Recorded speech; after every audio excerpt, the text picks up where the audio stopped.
kesyirikan awal itu tidak Rasulullah Nuh. Assalamualaikum warahmatullahi wabarakatuh. Waalaikumsalam warahmatullahi wabarakatuh. Alhamdulillahi rabbil alamin wal aqibatu lil muttaqin wa la 'udwana illa 'alal zalimin.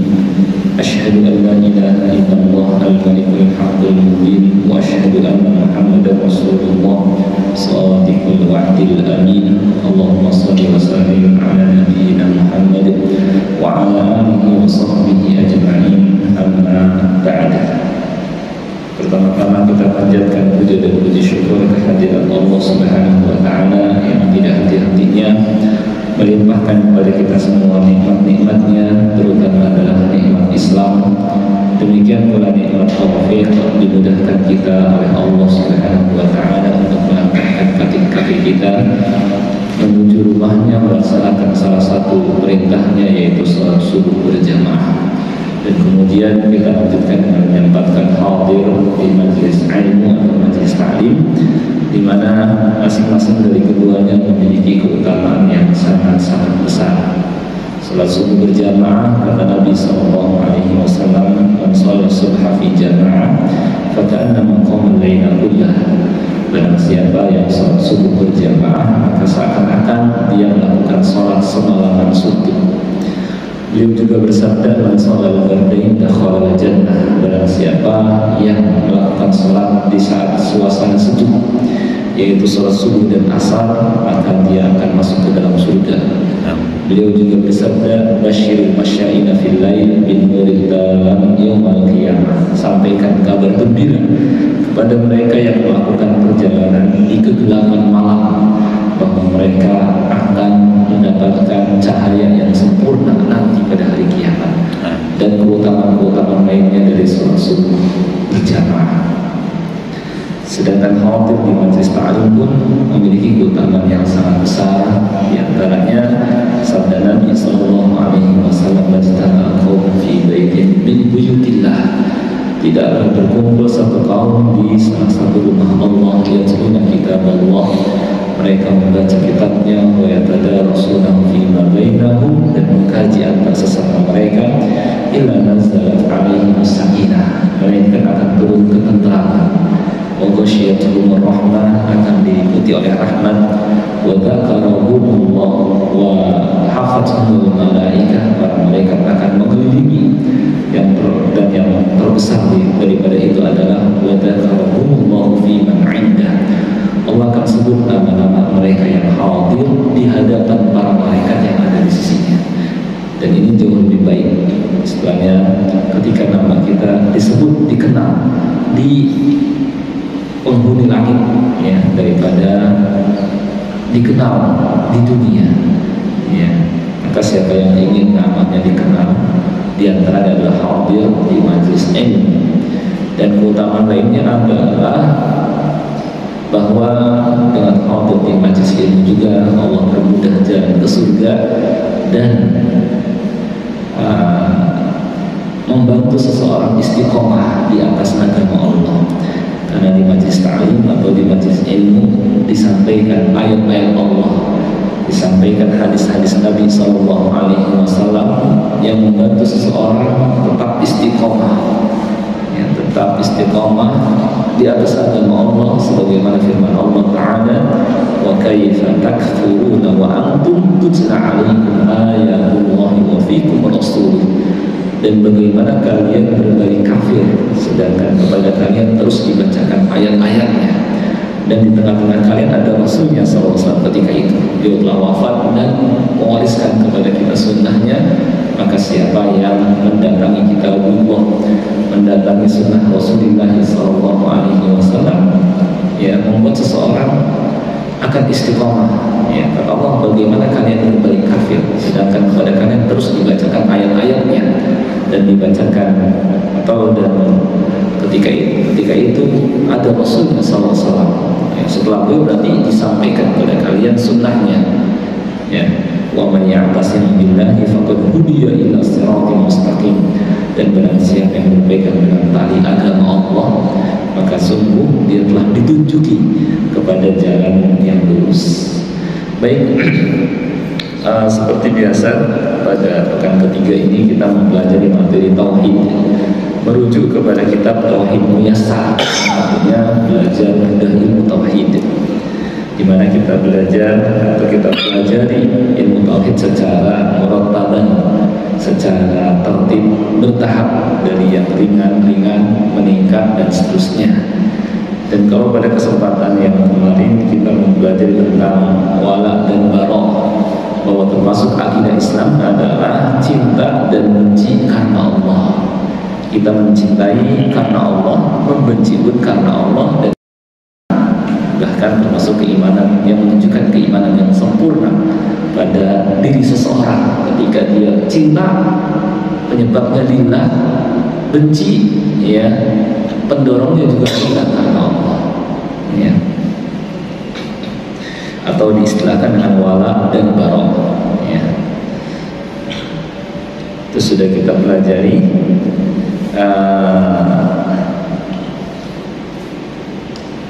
Hanya sekedar tambahan saja bahwa manusia aksa nas fima yajibu fi haqqihi minal wala wal bara. Manusia dalam hal disikapi wala dan bara ini ada 3 kelompok orang, ya. Ada yang pertama, man yuhabbu mahabbatan khalisatan la mu'adatan ma'aha. Mereka yang dicintai dengan kecintaan yang tulus tanpa dibarengi dengan kebencian, ya. Jadi betul-betul cinta kepada mereka. Siapa? Wahumul mu'minun al-khullas. Mereka lah orang-orang mukmin, ya, terdepannya istilahnya para nabi, para sahabat, para imam, pemimpin kaum muslimin, ya, atau para ulama dan seterusnya, ya. Nah, ini yang kita cintai secara tulus, tidak dibarengi kebencian. Kemudian man yubghad wa yu'ada bughdan wa mu'adatan khalisain la mahabbah ma'ahuma wa la mu'alah. Mereka yang dibenci, ya, dengan kebencian yang murni tanpa dibarengi rasa cinta sama sekali. Jadi bencinya benci, betul-betul benci, dalam arti tidak ada rasa cinta. Wahumul kufar, mereka orang-orang kafir, ya. Ini kita benci kepada mereka karena Allah, karena mereka kafir kepada Allah Subhanahu wa ta'ala. Yang terdepannya a'immatul dhalal, pemimpin-pemimpin kesesatan, ya, Fir'aun, Haman, kemudian Qarun, kemudian Abu Lahab, Abu Jahal, dan orang-orang yang mengikuti jejak mereka, ya. Maka kita benci, ya, secara murni, gitu, ya. Yang ketiga, kelompok yang ketiga adalah man yuhabbu min wajh wa yubghadu min wajh. Yang kita cintai dari satu sisi dan benci dari sisi lain. Siapa mereka? Wahum usatul mu'minin. Mereka orang-orang mukmin yang berbuat maksiat, ya. Yuhabbuna lima fihim minal iman. Kita cintai mereka karena masih ada keimanan. Wa yubghaduna lima fihim minal ma'siyah allati hiya dunal kufri wasyirik. Namun kita benci mereka karena perbuatan maksiat yang mereka lakukan. Ketika maksiat itu masih di bawah kufur, di bawah syirik. Intinya manusia ada yang dibenci, ada yang dicintai secara murni, ada yang dibenci secara murni, ada yang dicintai dari satu sisi dan dibenci dari sisi lain. Yang dicintai secara murni, yakni orang-orang mukmin, ya, seperti para sahabat terdepannya sebelumnya, para nabi alaihi wassalatu wassalam, para imam, pemimpin kebaikan, a'immatul huda, ya, dari kalangan orang-orang beriman, ya. Ini kita cintai mereka secara murni. Sedangkan yang dibenci secara murni, ya, orang-orang kafir, karena kekafiran mereka kepada Allah dan Rasulnya Sallallahu Alaihi Wasallam. Sedangkan yang kita cintai dan berkumpul padanya rasa cinta dan rasa benci adalah orang-orang mukmin yang melakukan maksiat. Kita cintai karena masih ada keimanan. Karena pelaku maksiat meskipun maksiatnya maksiat besar, dosa-dosa besar, ya itu tidak mengeluarkan seseorang dari iman dan Islam. Masih ada keimanan, keislaman, ya hanya saja iman mereka lemah atau kecil, ya, tapi karena masih ada keimanan, kita cintai karena keimanannya, namun kita benci karena maksiatnya, ya. Dan ini menghendaki tentunya untuk memberikan nasihat, ya, dan mengingatkan serta memberikan sanksi kalau memang ada sanksinya dalam Islam. Nah ini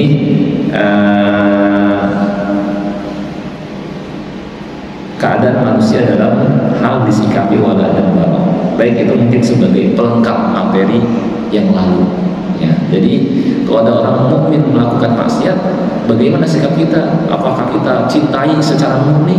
Apakah kita benci secara murni? Tidak. Jawabnya kita separuh-separuh. Kita cintai karena masih ada keimanan, mereka mengucapkan la ilaha illallah, tapi kita benci karena mereka melakukan maksiat. Dan kebencian ini tentu ya tidak secara murni, tapi tetap kita cintai dan menghendaki untuk diberi nasihat, diingatkan dengan cara yang baik dan seterusnya. Baik, sudah kita sebagai tambahan saja itu sudah kita lewatkan. Sekarang masuk ke dalam materi yang baru. Masuk ke dalam materi yang baru tentang Islam. Ini sepertinya sudah, hanya saja yang kita akan pelajari pelengkap saja. Pertama, Islam lugotan secara bahasa, ya, kita akan sering istilahnya sudah biasa Islam menjadi agama. Lalu apa arti Islam itu? Ya, Islam lugotan secara bahasa al-inqiyadu wal istislam wal khudu'.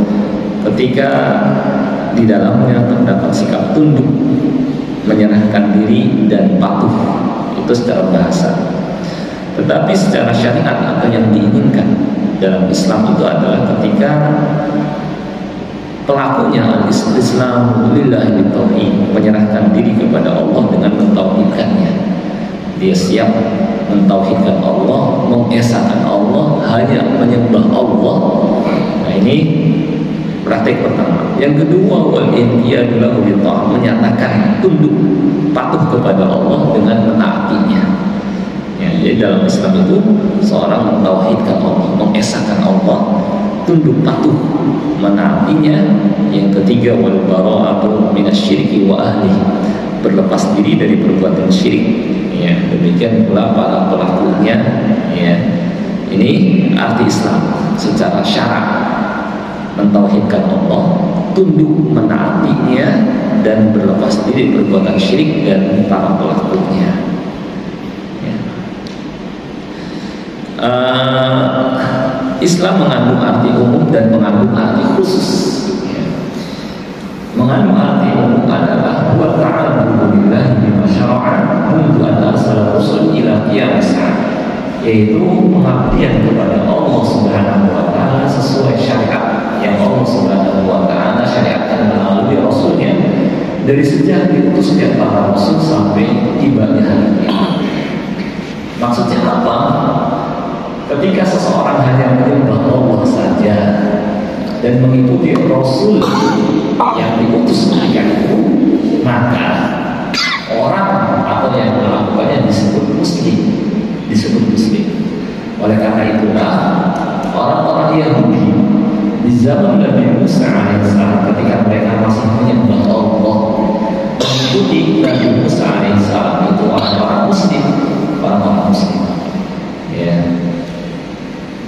Jadi nggak ada agama di dunia ini, ya, agama para Nabi alaihissalam selain Islam.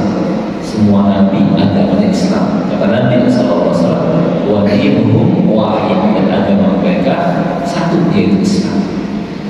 Kenapa? Karena seruan dan ajaran para Rasul sama. Wa laqad ba'athna fi kulli ummatin rasulan an i'budu Allaha wajtanibut taghut. Ya, sungguh kami telah mengutus pada setiap umat seorang Rasul untuk menjadi kaumnya sembahlah oleh kalian Allah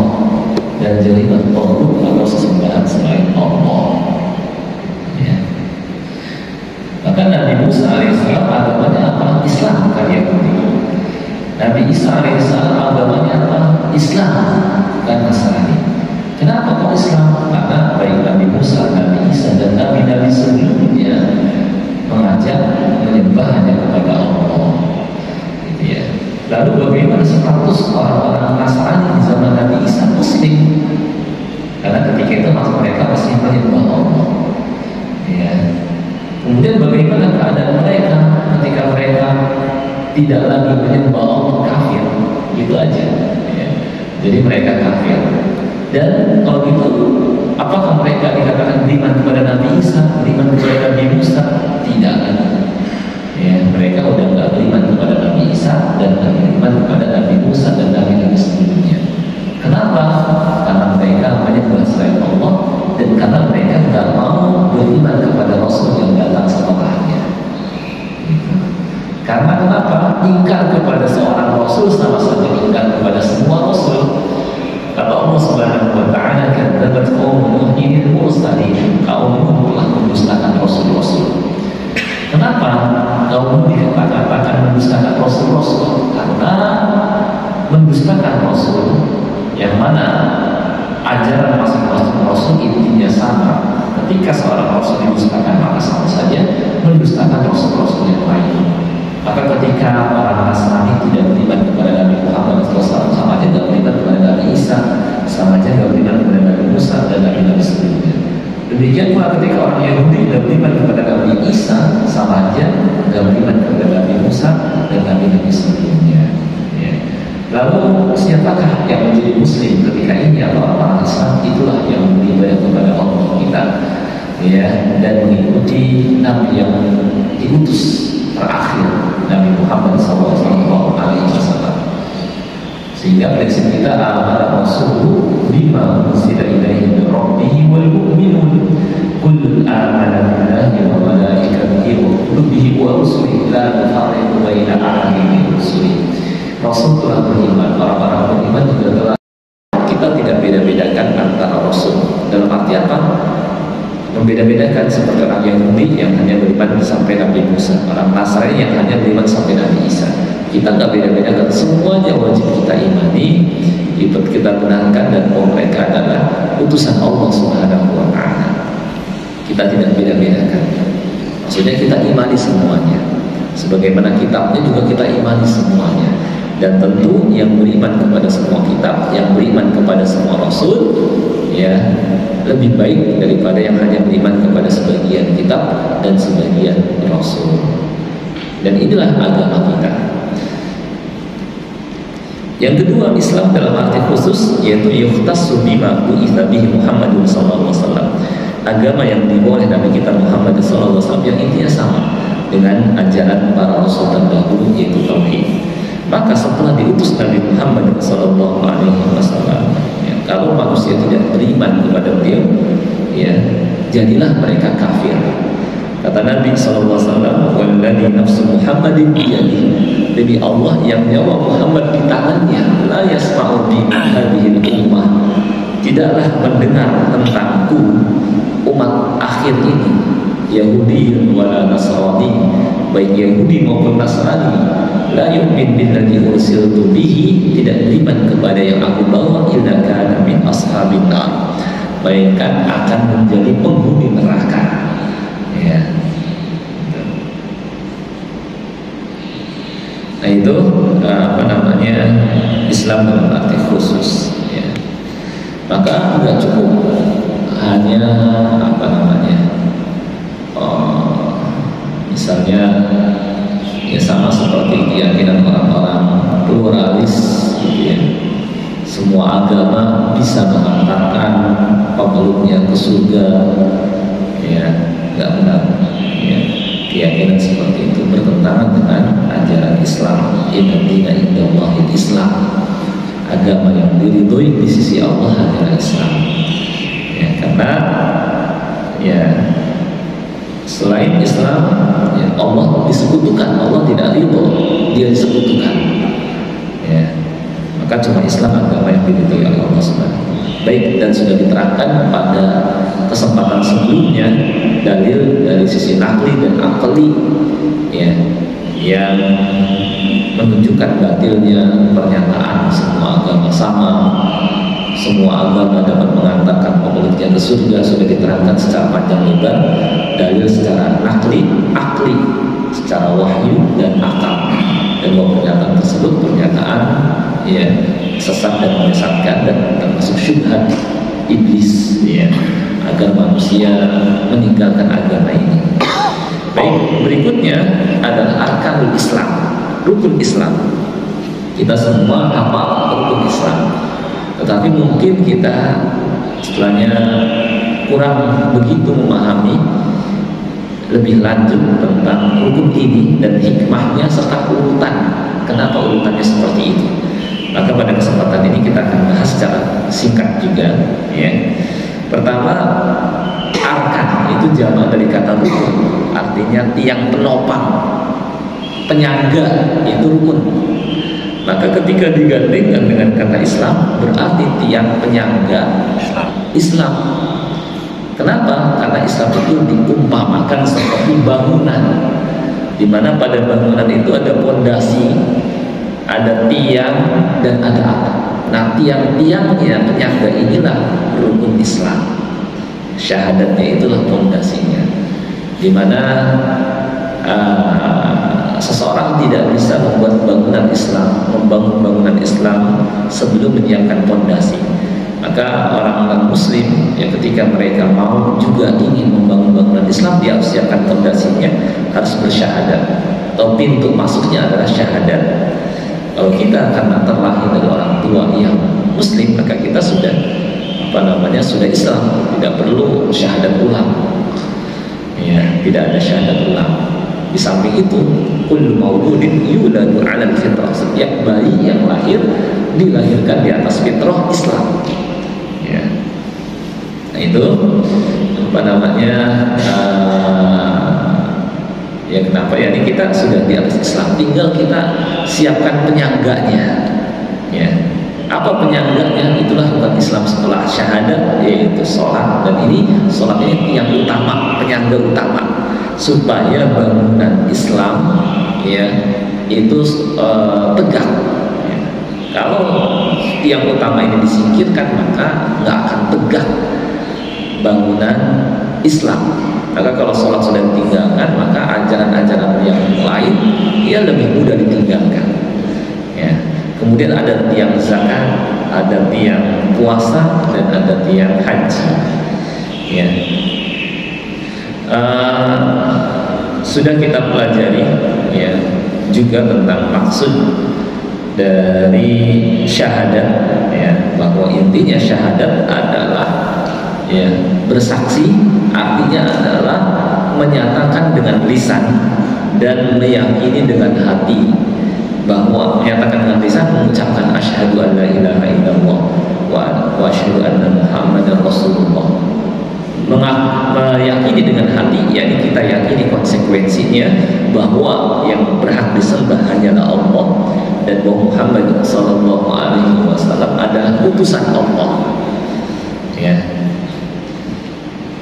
Dan ada rukun la ilaha illallah, nafi dan isbat, meniadakan sesembahan selain Allah apapun dan siapapun, ya, apapun bentuknya dan siapapun orangnya, dan menetapkan bahwa ibadah hanya untuk Allah.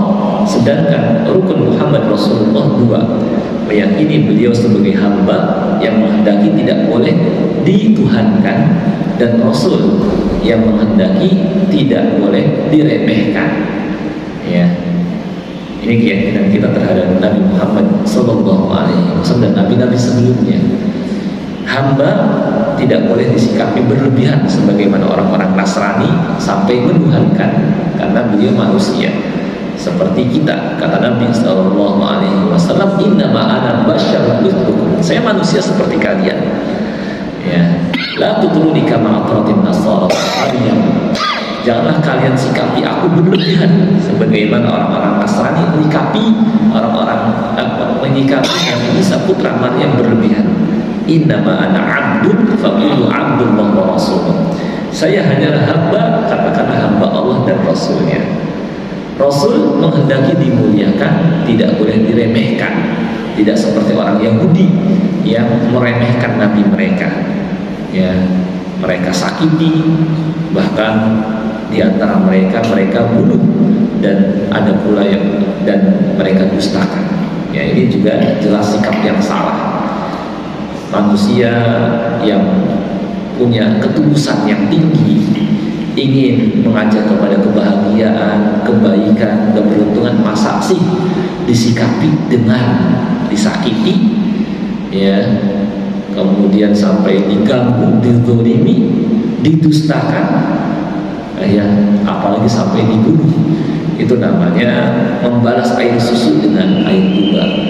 Maka hanya orang-orang yang jahat saja yang sampai berani merendahkan para nabi, ya. Lebih baik mana antara ini dengan ini, ya. Itu orang-orang yang enggak tahu kedudukan para nabi alaihi wassalatu wassalam, ya. Baik, ini syahadat sudah kita pelajari sebelumnya. Kemudian setelah kita bersaksi, selanjutnya adalah mendirikan sholat. Apa maksud mendirikan? Apakah sekedar melaksanakan atau ada hal lain yang harus kita lakukan? Jawabnya ada hal lain yang harus kita lakukan. Mendirikan itu kata ulama meliputi dua. Yang pertama adalah iqamah as-shalah al-dhahirah, mendirikan lahiriah.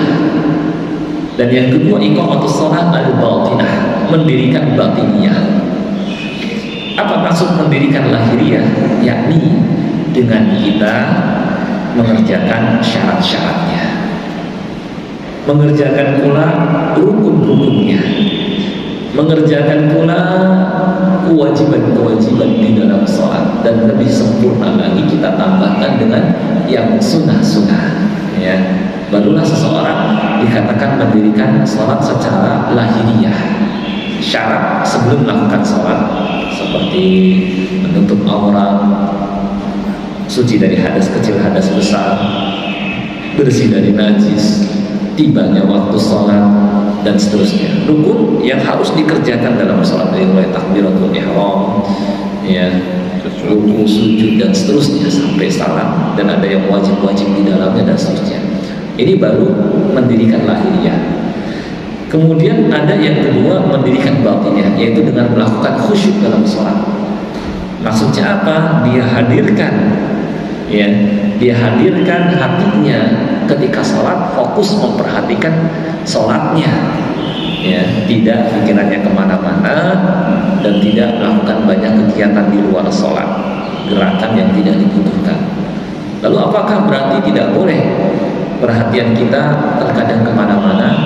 Bukan tidak boleh dan bukan menjadikan tidak sah sholat, tetapi pahala seseorang semakin berkurang kalau seseorang tidak atau kurang khusyuk dalam sholat. Nah, inilah yang dimaksud dengan mendirikan sholat secara batin, ya. Kalau seseorang sudah mendirikan sholat lahir dan batin, maka punya efek athar yang dahsyat. Apa? Tanha 'anil fahsya'i wal munkar, mencegah pelakunya dari melakukan perbuatan keji dan mungkar, ya. Maka kalau kita lihat ada orang sholat masih juga melakukan perbuatan maksiat, itu berarti mungkin hanya sekedar melakukan, belum mendirikan. Kalau dia betul-betul mendirikan lahir dan batin, maka punya efek, ya, dalam kehidupannya, mencegahnya dari perbuatan keji dan mungkar, dalam arti ketika hendak melakukan maksiat berpikir berkali-kali, ya. Nah, ini mendirikan sholat, dan sholat juga merupakan pembuktian dari pengabdian dia kepada Allah, yang mana untuk inilah dia diciptakan di dunia. Wa ma khalaqtul jinna wal insa illa liya'budun, ya. Dan itu dibuktikan dengan sholat, karena di dalam sholat terdapat ibadah hati, terdapat ibadah lisan, dan terdapat ibadah anggota badan. Berkumpul berbagai bentuk ibadah dalam sholat, sehingga menjadikan sholat sebagai amalan yang paling dicintai dan paling utama, paling dicintai Allah dan paling utama. Nah, setelah seseorang dan dengan sholat, hubungan seseorang dengan Allah Subhanahu wa Ta'ala penciptanya menjadi baik. Setelah hubungan seseorang dengan Allah Subhanahu wa Ta'ala menjadi baik, tinggallah hubungan dia dengan manusia atau antar sesama. Bagaimana caranya supaya baik? Di antaranya adalah dengan menunaikan zakat, di mana di dalam zakat terdapat bentuk ihsan. Ya, maka dengan zakat hubungannya dengan orang lain pun menjadi baik. Setelah hubungannya kepada Allah Subhanahu wa Ta'ala baik, maka kemudian dijalinlah hubungan dia dengan manusia. Dan seseorang tidaklah dikatakan soleh dalam Islam sampai hubungannya dengan Allah baik dan hubungannya dengan manusia baik. Hubungannya baik dengan Allah dengan sholat, hubungannya dengan manusia baik dengan zakat. Ya, maka kalau umpamanya ada orang yang pergaulannya baik dengan orang lain tapi nggak sholat, bukan orang baik. Ya, atau hubungannya dengan Allah baik, rajin ibadah, tapi dengan manusia tidak baik, bakhil, tidak mau memberi, juga tidak baik, gitu ya. Nah, ini ditunjukkan diwakili oleh sholat dan zakat. Kemudian setelah seseorang berhasil memperbaiki hubungan dia dengan Allah dengan sholat, dan berhasil memperbaiki hubungan dia dengan orang lain dengan zakat, tinggallah dia disyariatkan berpuasa Ramadan. Apa hikmahnya? Agar dia bisa istiqomah di atas sholat, di atas zakat, dan di atas amal-amal soleh. Dia dilatih dengan berpuasa, ya. Dimana di dalam puasa dia dilatih pertama melakukan ibadah yang berat, puasa, menahan diri dari mulai terbit fajar hingga tenggelam matahari, ya, yang bukan hanya sejam 2 jam tapi berjam-jam. Latihan terhadap perintah Allah yang berat, yang mana faedahnya kalau dia berhasil melakukannya sebulan penuh, maka nantinya ketika disodorkan perintah-perintah Allah Subhanahu wa Ta'ala ini akan ringan karena sudah terbiasa. Juga di dalam puasa dia pun dilatih menjauhi larangan Allah, sebagaimana dia dilatih menjauhi apa-apa yang diinginkan oleh nafsunya, makan, minum, dan syahwatnya. Ketika seorang mampu menahan diri, ya, maka ketika disodorkan kepadanya perbuatan-perbuatan maksiat, dia mampu mengendalikan dirinya. Maka hikmah utama dari puasa adalah agar seseorang punya pengendalian diri, tidak mudah terbawa, ya, oleh dorongan-dorongan kepada kemaksiatan. Maka mereka yang berpuasa insya Allah paling mudah melaksanakan perintah Allah dan paling mudah menjauhi larangan Allah, sehingga dengan begitu terwujudlah la'allakum tattaqun, jadi orang yang bertakwa. Maka kalau kita lihat, ya, terjadinya kemaksiatan karena nggak bisa nahan diri, ya, remaja-remaja tawuran itu nggak punya pengendalian diri. Kalau dia puasa, ya, istilahnya rajin berpuasa, itu punya pengendalian diri, nggak mudah terbawa ajakan temannya, ya, karena bisa mengendalikan diri. Tapi kalau nggak puasa itu nggak punya pengendalian diri, paling mudah terbawa. Ya, inilah hikmah puasa, agar seseorang mudah melaksanakan perintah Allah, mudah menjauhi larangan Allah, dan mampu mengendalikan diri dan nafsunya. Yang mana wa inna nafsa la amaratun bisu, biasanya nafsu itu mendorongnya melakukan perbuatan keburukan, perbuatan buruk. Dia tahan. Ya, dengan apa dia mampu? Dengan puasa. Ini hikmah kenapa ada syariat puasa. Setelah seseorang hubungannya dengan Allah baik dengan sholat, hubungannya dengan orang lain baik dengan zakat, dan dia pun dilatih istiqomah di atas perintah Allah, menjauhi larangan Allah, tinggallah dia mendapatkan undangan dari Allah Subhanahu wa Ta'ala menuju rumahnya. Siapa yang mengundang? Allah Rabbul Alamin. Ya, kemana diundang? Ke Baitullah, rumahnya, Ka'bah. Ya, di mana mereka yang diundang akan menjadi tamu-tamu Allah. Ya, dan tentu, ya, sebagai tamu dan Allah Subhanahu wa Ta'ala syariatkan agar dimuliakan, baik secara syariat maupun secara takdir. Allah Subhanahu wa Ta'ala jadikan para pengurus rumahnya untuk memuliakan para tamu-tamu Allah. Maka mereka yang berhaji akan mendapatkan pelayanan di sana dengan berbagai macam fasilitas dan kemudahan. nggak perlu khawatir kelaparan, nggak perlu khawatir kebingungan, nggak perlu khawatir di sana nanti terlantar, ya, karena ya mereka sudah jadi tamu-tamu Allah yang akan dapatkan pelayanan, ya. Dan Allah takdirkan siapa yang mengurus rumahnya, Allah takdirkan untuk memberikan pelayanan sempurna, maksimal kepada tamu-tamu Allah. Dan Allah pun syariatkan dalam agamanya agar mereka yang menjadi pengurus rumahnya memberikan pelayanan kepada tamu-tamu Allah. Terdepannya Nabi kita, Nabi sebelumnya, Nabi Ibrahim alaihissalam, ya, bapak para nabi. Allah Subhanahu wa taala berfirman, wa idibtala Ibrahim rabbuhu bikalimatin fa'atammahun. Sebelumnya di surah Al-Baqarah,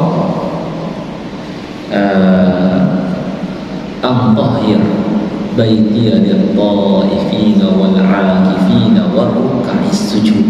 Bersihkanlah rumahku, kata Allah kepada Nabi Ibrahim. Bersihkan, wangikan, pokoknya ya sama. Bukan hanya Baitullah, tapi masjid pun disyariatkan juga sama, dibersihkan, diwangikan, istilahnya untuk para hamba-hamba Allah. Kalau di Baitullah ada tawaf, lit-taifin buat orang-orang yang tawaf, wal-akifin buat orang-orang yang i'tikaf, war-ruk'a buat orang-orang yang rukuk, was-sujud dan buat orang-orang yang sujud. Ya, terdepannya Nabi Ibrahim alaihissalam. Kemudian Nabi kita Muhammad SAW memerintahkan juga untuk dibangun masjid dan dibersihkan dan diwangikan, dibuat nyaman para istilah jamaah, gitu ya. Allah sudah takdirkan dan Allah Subhanahu wa taala juga syariatkan. Maka karena mereka sebagai tamu-tamu Allah, di sana mereka juga dapat berkumpul dengan saudara-saudaranya dari berbagai penjuru dunia, dan mereka di situ saling membantu, tolong-menolong, dan terwujudlah ya ayyuhan nasu inna khalaqnakum min dzakarin wa untha, wahai manusia, kami menciptakan kalian dari laki-laki dan wanita, wa ja'alnakum syu'uban wa qabaila lita'arafu, dan kami jadikan kalian bersuku-suku dan berbangsa-bangsa agar kalian saling kenal mengenal. Inna akramakum indallahi atqakum, dan sesungguhnya orang yang paling mulia di antara kalian adalah orang yang bertakwa. Ya, bukan orang karena dia berada di tempat tertentu atau dia keturunan bangsawan, bukan. Ya, tapi yang paling mulia di sisi Allah, ya, adalah orang yang paling takwa. Ya, meskipun dia sebagai rakyat jelata, ya. Dan ketika itu sama semuanya, mau raja, mau rakyat, mau presiden, ya, sama mereka mengenakan kain ihram. Nggak ada di antara mereka menonjolkan saya sebagai presiden, maka saya beda sendiri pakaiannya, bukan kain ihram, ya, nggak disamakan. Mengisyaratkan bahwa mereka semua sama di hadapan Allah, dan nggak ada yang membedakan mereka kecuali takwa kepada Allah Subhanahu wa taala. Ya. Ini bagi siapa undangan ini tertuju? Bagi mereka yang sanggup mengadakan perjalanan ke sana. Walillahi 'alan nasi hijjul baiti man istata'a ilaihi sabila, dan kewajiban manusia adalah melakukan haji ke Baitullah bagi mereka yang sanggup mengadakan perjalanan ke sana. Baik, inilah hikmah dari urutan rukun Islam yang mudah-mudahan ada gambaran, ya, dan mengetahui kenapa begini, kedua kenapa syariatnya ini, ketiga ini, keempat ini, dan kelima kenapa diakhiri dengan haji, ya, yang semuanya mengandung hikmah masing-masing. Salat agar hubungan kita dengan Allah jadi baik, zakat agar hubungan kita dengan manusia menjadi baik, puasa agar kita terlatih istiqomah di atas agama Allah, dan haji karena kita sudah melaksanakan perintah Allah, menjauhi larangannya. Layaklah kita menjadi hamba Allah, maka kita diundang menuju rumahnya, gitu, kalau kita mampu mengadakan perjalanan ke sana. Baik, saya kira ini yang bisa kita pelajari pada kesempatan pada subuh ini, dan supaya wawasan mungkin pengetahuan Islam kita semakin bertambah, kita adakan diskusi dan tanya jawab. Silakan kalau ada yang belum jelas atau ada yang ingin ditanyakan bisa disampaikan. Silakan mungkin kalau ada Ya, silakan. Mungkin agak keluar dari tema, tapi mungkin masih dalam bab akidah. Ya. Begini Ustaz, bagaimana kita menyikapi kejadian akhir-akhir ini seperti bencana alam yang melanda di negara kita ini, wabil khusus mungkin tentang gempa di Cianjur. Kita ketahui ada berbagai pendapat, yang salah satunya mengatakan bahwa gempa ini adalah azab dari Allah karena ternyata di sana banyak juga kemaksiatan yang terjadi. Tapi di sisi lain juga ada yang bertolak belakang dengan pendapat itu, karena kenyataannya kalau itu dikatakan azab, kenapa yang parah justru seperti pondok pesantren terus dan lainnya lah ya, sedangkan pusat-pusat kemaksiatan malah tidak kena musibah itu. Dan kenapa kalau itu azab, kenapa tidak diazab di tempat lain yang kemaksiatannya parah seperti di Vegas gitu ya. Nah, yang saya tanyakan bagaimana sikap kita terhadap musibah yang terjadi akhir-akhir ini. Terima kasih. Assalamualaikum warahmatullahi wabarakatuh. Macam sebenarnya, cuma saya coba ringkasnya. Intinya bahwa pertama penyebab musibah. Penyebab musibah kata Allah, wa ma asabakum min musibatin fabima kasabat aydikum wa ya'fu an katsir. Dan tidak ada musibah yang menimpa kalian melainkan karena perbuatan kalian. Ya, perbuatan kita apa? Maksiat kepada Allah, baik maksiat besar, ya seperti syirik, atau maksiat-maksiat setelahnya, ya berbagai macam bentuk kemungkaran, kemaksiatan. Ini penyebab datangnya musibah. Dan Allah Subhanahu wa Ta'ala karena sayangnya kepada hamba-hambanya, ya, termasuk musibah juga bentuk Allah Subhanahu wa Ta'ala menjadi rahmat bagi mereka. Karena dalam hadis, innallaha idza ahabba qauman ibtalahum. Sungguh Allah apabila mencintai suatu kaum, maka Allah Subhanahu wa Ta'ala akan berikan cobaan kepadanya.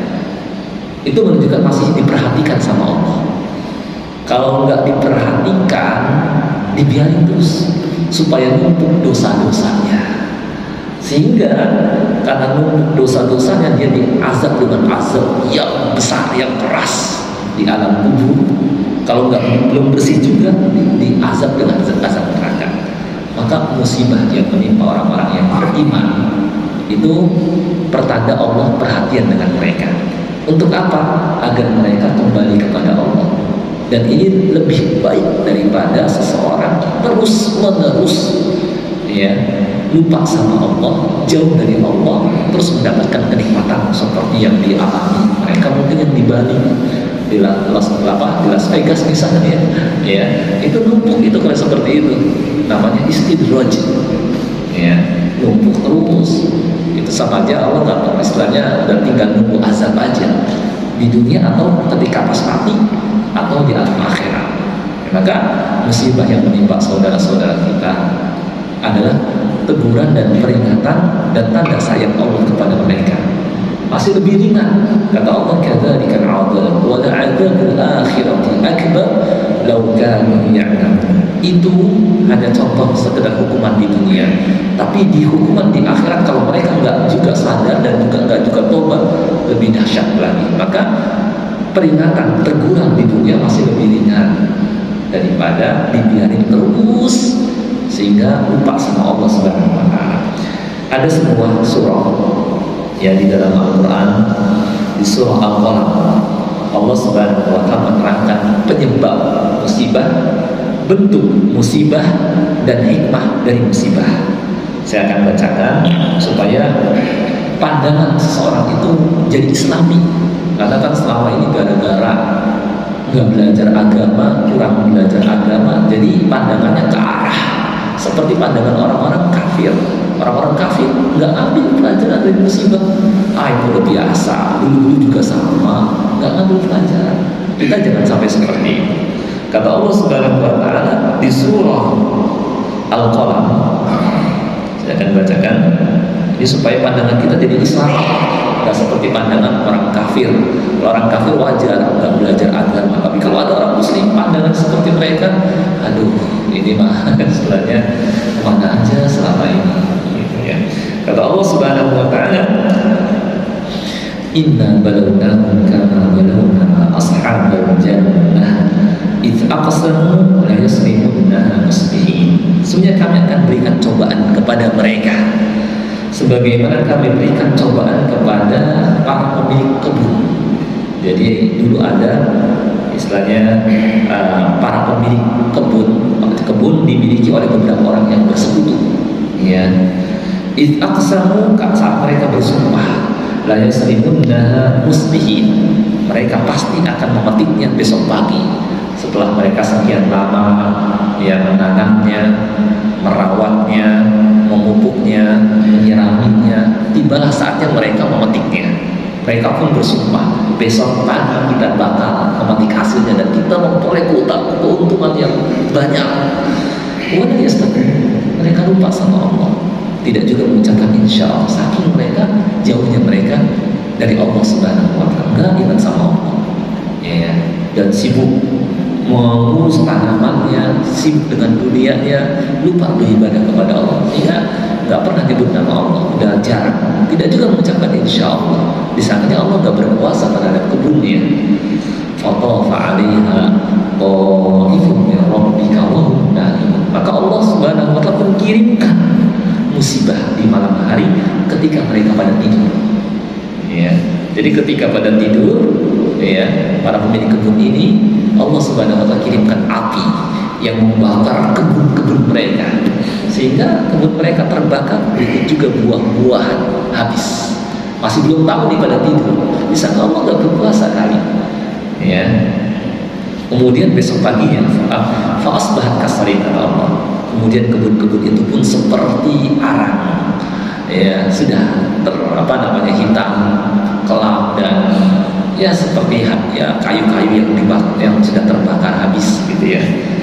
Katanya ada musbi, pagi harinya karena disangka kebunnya masih tetap seperti biasa, ya, dan saatnya mereka memetik hasilnya, maka para sekutu ini, pemilik kebun ini, mereka pun saling memanggil kepada teman-temannya. Katanya ada musbi, ayo segera aja kita pagi-pagi ini memetik hasilnya. Ada wudu ala harfikum in kuntum shalimin. Ayo kita ambil, kita petik hasilnya pagi-pagi ini kalau kita mau memetik. Famtalaku wa hum yatakhafatun. Maka mereka pun berangkat menuju kebun mereka sambil berbisik antara sesama mereka. Apa bisikannya? Punya niat jahat. Di samping orang yang lupa sama Allah dan punya niat jahat. Apa niat jahatnya? Alla yadkhulanna al-yawma 'alaikum miskin. Pokoknya jangan sampai ada orang miskin masuk ke kebun kita. Jangan sampai mereka dapat bagian. Pokoknya kita kuasai secara mutlak dan nggak perlu kita berbagi kepada orang miskin. Sudah lupa sama Allah, sibuk dengan mengurus kebun, ya, sampai nggak beribadah kepada Allah dan punya niat jahat untuk menguasainya sendiri dan tidak mau berbagi kepada hamba-hamba Allah. Apa hukumannya? Allah kirimkan musibah api di malam hari membakar kebun-kebunnya. Allah berkuasa dengan berbagai, ini salah satu bentuk musibah. Bisa Allah Subhanahu wa Ta'ala kirimkan musibah dari langit. Kata Allah dalam Al-Quran di surah Al-An'am, dan pandangan kita seperti ini.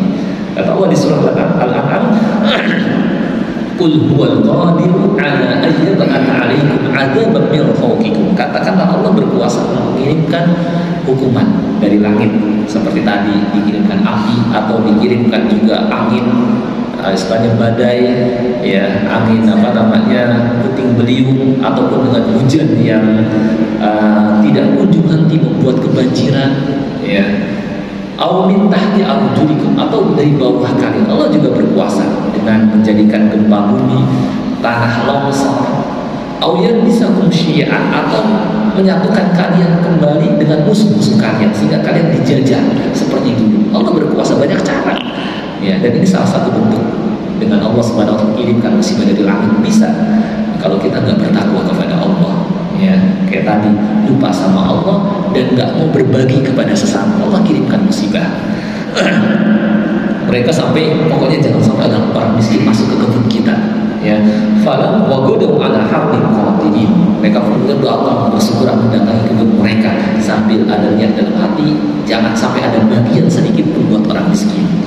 Falam Allah ketika mereka sampai di kebun mereka langsung lemes. Inna kita ini benar-benar orang yang sesat jalannya. Nah ini, ya. Benar mahrumun. Ternyata kita tidak memperoleh hasil apa-apa dari apa yang kita tanam selama ini, apa yang kita rawat, sirami, selama ini. Akhirnya mereka pun sadar, qala awsatuhum. Nah inilah hikmah dari musibah. Alam aqul lakum laula tusabbihun. Bukankah sudah saya sampaikan kenapa kita tidak mau beribadah kepada Allah? Nah ini sadar. Nah inilah hikmah dari musibah. Akhirnya mereka pun sadar. Qalu subhana rabbina inna kunna dzalimin. Maha suci Allah Rabb kami memang orang yang zalim. Fa aqbala ba'duhum 'ala ba'di yatalahun. Akhirnya mereka saling saling menyalahkan gara-gara kamu sibuk ngurusin kebun sampai lupa sama Allah. Ya, kamu juga yang sampai berniat buruk nggak mau berbagi kepada orang miskin, kamu juga saling salah. Akhirnya mereka mengatakan qalu ya wailana, sungguh rugi kami, inna kunna taghin. Ya, kita ini orang-orang yang melampaui batas. Asa rabbuna ayyubdina khairan minha. Mudah-mudahan Allah Subhanahu wa taala ganti musibah yang menimpa kebun kita ini dengan yang lebih baik daripadanya. Inna ila rabbina raghibun. Sebenarnya kita ini betul-betul berharap kepada Allah Subhanahu wa taala. Kata Allah, kadzalikal azab, itu contoh sedikit dari azab hukuman di dunia. Tapi kalau mereka masih terus nggak sadar dengan musibah itu, di sana masih ada hukuman di akhirat. Wala adzabul akhirati akbar law kanu ya'lamun. Kalau mereka nggak juga sadar. Ada orang yang ada musibah nggak bikin sadar juga, masih terus berbuat maksiat. Nah ini berarti ya harus siap nanti ada penderitaan lagi di alam kubur dan penderitaan lagi di alam akhirat. Maka dari sini kita ketahui bahwa musibah itu pertama penyebabnya adalah karena tindakan kita. Karena kalau kita beriman dan bertakwa, kata Allah, walau anna ahlal qura amanu wattaqau lafatahna 'alaihim barakatin minas samai wal ardh. Allah akan bukakan pintu-pintu keberkahan dari langit dan bumi, akan jadikan tempatnya aman, damai, bahagia, ya, tentram. Tapi ketika kita meninggalkan ketakwaan kepada Allah, harus siap-siap dapatkan musibah. Tapi kok kenapa tempat lain yang melakukan maksiat biasa-biasa aja? Nah itu istidraj. Nunggu tiba saatnya mereka mendapatkan hukuman, bisa dengan pada saat mati di alam kubur atau alam akhirat. Jangan sampai kita melihat orang yang biasa-biasa itu istidraj. Nah, karena dalam Al-Quran, hatta idza nasu ma dzukiru bihi, ya, fatahna 'alaihim abwaaba kulli syai' hatta idza farihu bima utu akhadnahum baghtah fa idahum mublisun. Ya, ketika mereka berbangga dengan apa yang mereka miliki, ya, kemudian Allah bukakan kepada mereka pintu-pintu kesenangan, sehingga ketika datang, ya, istilahnya azab kami, maka mereka kemudian putus asa, malas. Ya, maka jangan sampai kita seperti itu. Maka dengan musibah seperti ini dan Allah masih memberikan kita hidup di dunia, ya, adalah teguran dan peringatan agar kita tidak terus-menerus lupa sama Allah, mengejar dunia, mengumpulkan harta, ya, dan ini lebih baik daripada kita berada dalam kenikmatan dalam keadaan lupa sama Allah Subhanahu wa taala. Nah itu salah satu di antara pandangan yang benar dalam menyikapi musibah berdasarkan Al-Quran dan hadis Nabi Sallallahu Alaihi Wasallam. Ya, jangan sampai kita kalau bicara belajar agama punya pandangan-pandangan macam-macam. Ya, yang menganggap musibah ini itu. Lihat Al-Quran. Al-Quran telah memberikan gambar kepada kita bagaimana musibah penyebabnya, bentuk musibah, hikmah dari musibah. Kata Allah, wa balawnahum bil hasanati was sayyiati la'allahum yarji'un. Dan kami uji mereka dengan kebaikan atau dengan keburukan atau yang tidak mereka inginkan, la'allahum yarji'un, agar mereka kembali kepada Allah Subhanahu wa taala. Baik, saya kira ini mungkin yang bisa disampaikan. Ada lagi mungkin ada yang ingin ditanyakan? Ya, silakan Pak.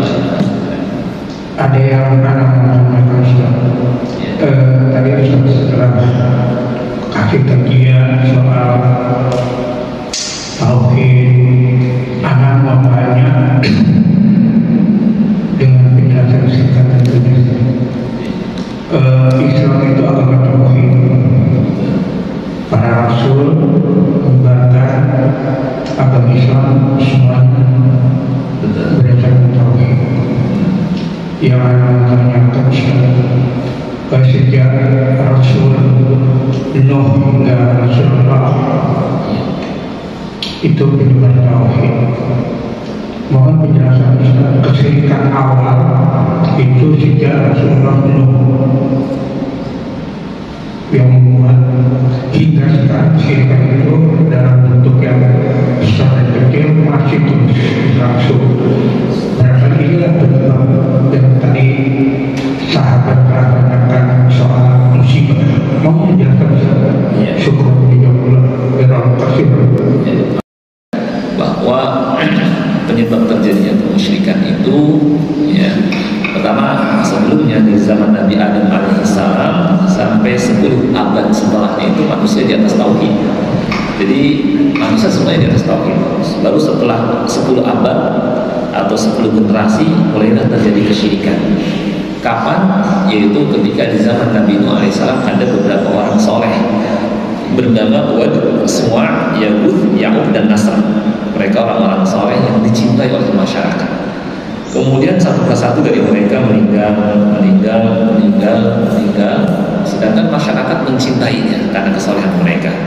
Maka ya, karena mereka merasakan kehilangan, ya, mereka pun kemudian ya, merasakan kesedihan. Bagaimana caranya untuk hilang rasa sedih itu? Mulailah setan datang kepada mereka membisikkan, sudah buatkanlah patung-patung mereka di tempat-tempat kalian berkumpul. Istilahnya ada tempat-tempat kumpul, ada balai-balai. Disitulah dibuatkan patung-patung agar kalian mengenang mereka, jasa mereka, kebaikan mereka. Dimulailah istilah patung pahlawan. Ketika itu mereka masih dekat dengan agama, nggak disembah. Tapi setelah generasi yang kenal agama ini wafat, digantikan oleh generasi setelahnya yang jauh dari agama, setan datang kepada mereka membisikkan, oh mereka punya banyak kebaikan jasa, Allah. Istilahnya bersyukurlah kepada mereka, berterima kasihlah dengan mereka, sembahlah, minta kepada mereka, buktikan istilahnya bentuk syukur kalian kepada para pahlawan ini, orang-orang baik ini dengan istilahnya sujud, dengan mulailah terjadi penyembahan kepada patung-patung. Makanya dilarang dalam Islam membuat patung, memajang patung, menempatkan pada tempat-tempat strategis patung pahlawan. Dalam Islam, Nabi SAW pernah mengirim Ali bin Abi Thalib, "Ala tada qabran musyrifah illa sawaita, wala timthalan illa tawastah." Jangan kau biarkan ada kuburan ditinggikan kecuali kau ratakan, dan jangan kau biarkan ada patung yang ditegakkan kecuali kau hancurkan. Itu kalau kita mengikuti ajaran Islam. Gak boleh ada monumen patung ditaruh di tempat strategis. Itu memang orang-orang aman, kita kan agama kita Islam. Kita tahu yang disembah adalah Allah Subhanahu wa taala. Enggak lah, kita gak akan nyembah mereka. Iya, kita, tapi generasi setelah kita ya. Dan setan itu terus mencari kawan, mencari teman agar menemaninya di neraka gitu. Maka ketika umat sudah meninggalkan agama, pendidikan agama sudah tidak diperhatikan, hati-hati, generasi setelah kita didatangi oleh setan, dibisikin tadi nyembah patung-patung. Nah inilah penyebab terjadinya penyembahan kepada patung-patung dan berhala di zaman Nabi Nuh alaihissalam. Dan Allah mengutus Nabi Nuh alaihissalam ya, dan seterusnya seperti itu. Dan sejarah terjadinya kemusyrikan. Sama di zaman Nabi Musa alaihissalam, Nabi Musa alaihissalam menyeru kepada tauhid. Bagaimana sampai disembah patung anak sapi? Ya, ada seorang bernama Samiri ya, yang kemudian membuat patung juga ya, akhirnya mulai disembah. Di zaman Nabi Isa alaihissalam dan umatnya orang-orang Nasrani menyembah Allah saja. Tapi bagaimana terjadi kemusyrikan? Ada seorang yang bernama Paulus yang merubah ajaran Nabi Isa alaihissalam dan mengajarkan Trinitas kepada mereka. Mulailah terjadi kerusakan. Dulu Nabi Isa alaihissalam semuanya tahu. Beliau sering mengatakan Innallaha Rabbi wa Rabbikum fa'budu hada siratal mustaqim. Sebenarnya Allah Tuhanku dan Tuhan sembahlah Dia saja. Inilah jalan yang lurus, dan masih tercantum dalam kitab Injil pernyataan-pernyataan tauhid Nabi Isa alaihissalam, dan banyak buktinya. Nah itu mungkin yang terkait dengan sebab terjadinya kemusyrikan. Itu kan ya Pak ya maksudnya ya. Dan seperti itu. Cukup kali ya. Ya mungkin karena semakin siang dan waktu subuh juga ada mundur. Ini mungkin yang bisa kita pelajari, yang benar datangnya dari Allah Subhanahu wa taala, yang keliru dari saya sendiri saya minta kepada Allah dan mohon maaf. Kita tutup dengan doa kafaratul majlis. Subhanallah wa bihamdihi, asyhadu an la ilaha